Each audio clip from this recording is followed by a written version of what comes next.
Magandang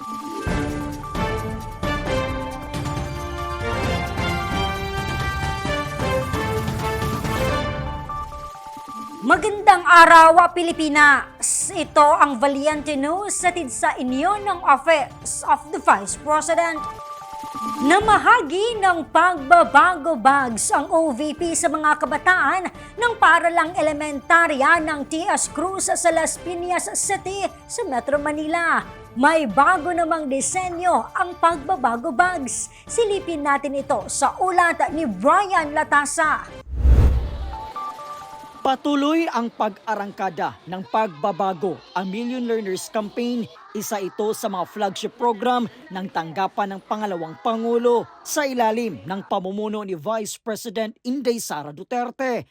Kamakailan tumungo ang opisina sa Las Piñas City sa Metro Manila upang mamahagi ng pagbabago bag sa 800 mag-aaral ng T.S. Cruz Elementary School.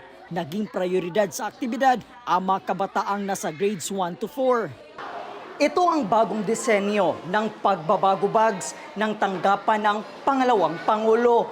Ang mga karakter ay hango sa librong Isang Kaibigan na isinulat mismo ni Vice President Inday Sara Duterte. Ang bawat pagbabago bags ay naglalaman ito ng school supplies, kapote at dental kits. Pinangasiwaan ng tagapagsalita ng opisina na si Attorney Ruth Castelo ang aktibidad. Kinausap niya rin ang kabataang mag-aaral at pinaalalahanan na mag-aral lang mabuti dahil ito ang susi tungo sa mas magandang kinabukasan.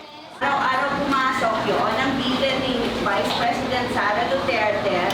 Meron kayong mga gamit dito na magagamit everyday, toothbrush, uya, toothbrush tayo lagi, ha?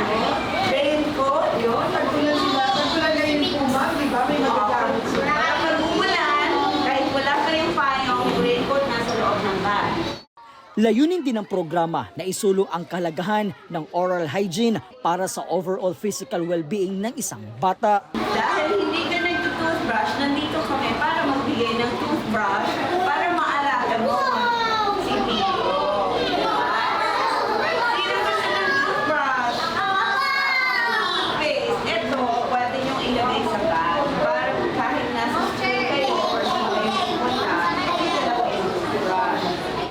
Mula po dito sa Las Piñas City, ako po si Brian Latasa. Ang lahat para sa Diyos, bayan at pamilyang Pilipino. Valiente News. 800 kabataan mula sa Las Piñas City nakatanggap ng pagbabago bags. School principal ng T.S. Cruz Elementary School, ikinatuwa ang inisyatiba ng tanggapan. Ako si Claudette Loreto para sa makabuluhan, naninindigan at matapang na mga ulat at impormasyon. Maraming salamat.